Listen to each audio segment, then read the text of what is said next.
Ya. Dia sertakan Allah dalam pekerjaannya, dia sertakan Allah dalam aktivitasnya. Ya.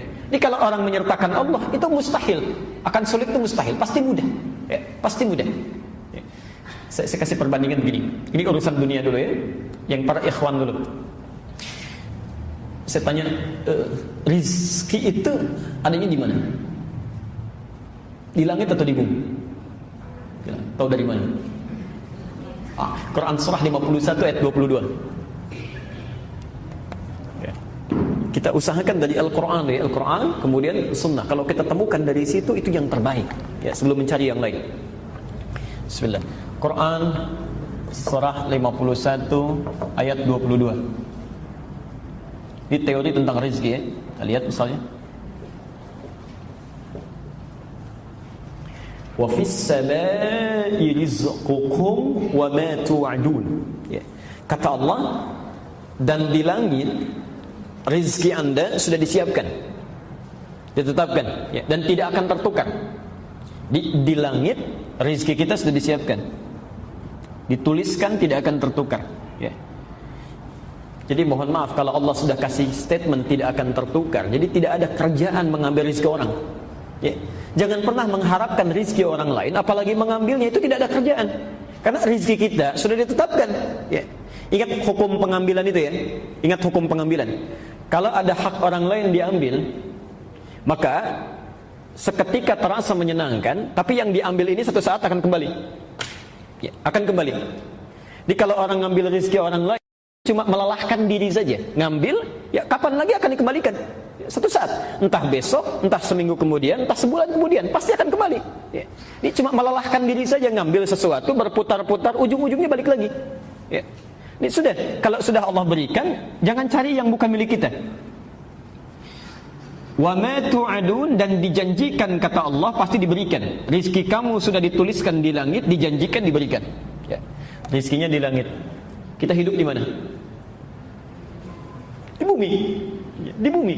Kita hidup di bumi, rizkinya di langit. Masya Allah. Kita bertanya, ya Allah, bagaimana seperti ini? Kami hidupnya di bumi, rizkinya di langit. Gimana ngambilnya? Maka Allah turunkan sifat keadilannya. Ya. Diturunkan rizkinya ke bumi, disediakan untuk kita mudah mengambilnya. Quran surah kedua Al-Baqarah ayat 29. Dijawab di Quran surah kedua ayat 29. Karena kita tinggal di bumi, maka turun ayat, saya agak cepat, huwallazi khalaqalakum ma fil ardi jami'an. Rizki yang di langit ini kami turunkan ke bumi, maka Allah menciptakan segala hal di bumi untuk memenuhi kehidupan kita. Ya, dialah Allah yang menjadikan segala hal di bumi lakum untuk kalian. Apa saja, ya, bisa kita dapati. Ya. Pelan-pelan, rizkinya di langit diturunkan ke bumi. Bumi luas atau sempit? Luas. Baik ya. Antum tinggalnya di Kelapa Gading, tapi rezekinya turunnya di Palembang misalnya. Kan harus nyari ke sana tuh. Ya. Jangankan ke Palembang, kalau rezekinya turun di Sunter saja kita mesti bergerak. Ya. Karena itu turun perintah dari Allah, karena tidak semua rezeki yang turun itu langsung menimpa kita. Ya. Barangkali tempatnya agak harus memerlukan usaha untuk bergerak. Ya.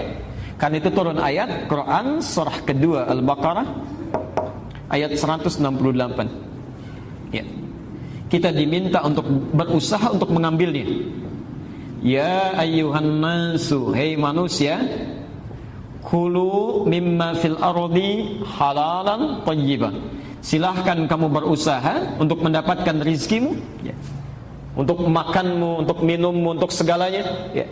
Dengan cara yang halal dan baik. Halal plus thayyib. Pelan-pelan. Halalan thayyiban.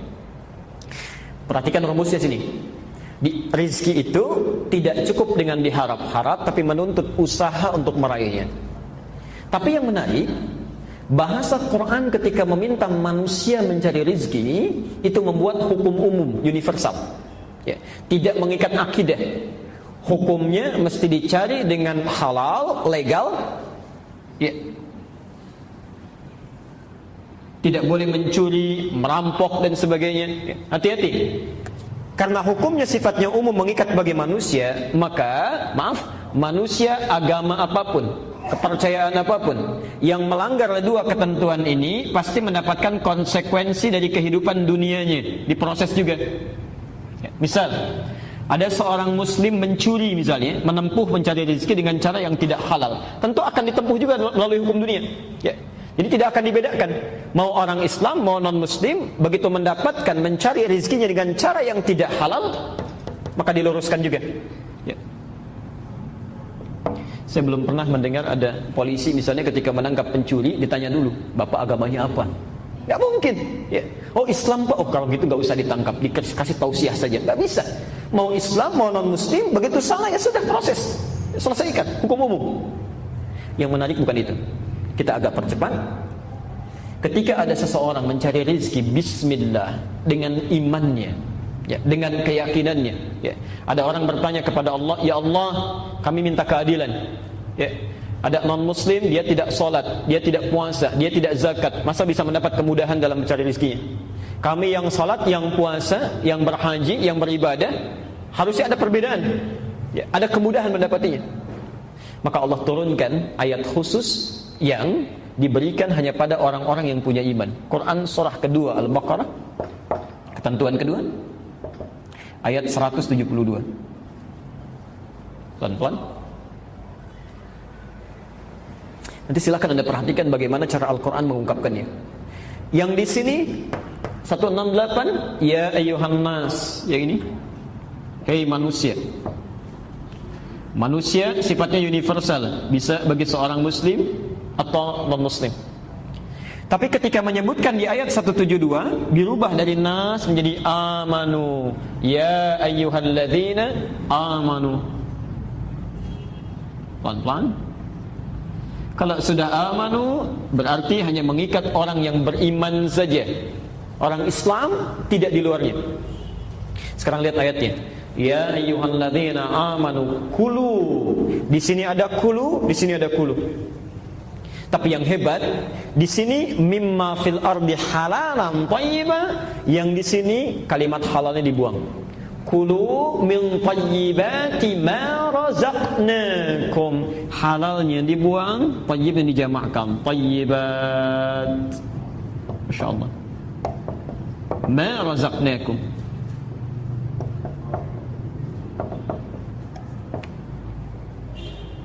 Perhatikan pelan-pelan. Yang di sini ketika Allah meminta orang-orang beriman berusaha, bekerja, beraktivitas, disebut imannya, dihilangkan halalnya. Ya ayyuhalladzina amanu kulu min thayyibati, halalnya dibuang. Kenapa ketika menyentuh orang-orang beriman, meminta dia bekerja, kalimat halalnya dibuang? Karena orang-orang beriman itu otomatis dengan imannya akan menuntun dia mencari yang halal. Jadi ketika dia mengucapkan bismillah dalam langkahnya, itu mustahil langkah bismillah itu melangkahkan ke tempat yang haram, itu mustahil. Jadi ketika dia mengucapkan bismillah dalam pekerjaannya, itu imannya otomatis akan menuntun kepada yang halal. Jadi kalau ada orang merasa beriman, bahkan mengucapkan kalimat Allah dalam pekerjaannya, tapi dia mengerjakan yang haram dalam pencariannya, ada yang salah dalam imannya, ada yang keliru. Nah sekarang perhatikan, kalau ada orang-orang mengerjakan sesuatu bismillah, bismillah, bismillah, merasa diawasi Allah dengan maknanya, bukan hanya kalimat yang mengalir di lisannya, maka sifat Rahman Allah diturunkan pada dirinya saat di dunia. Rahman, maha pemilik segala keluasan dunia. Ma razaqnakum, lihat kalimatnya. Maka kami yang akan mudahkan dia mendapatkan rizki, bukan dia yang lelah mencarinya. Ini ma razaqnakum, kami yang berikan, bukan kamu yang lelah untuk mencarinya.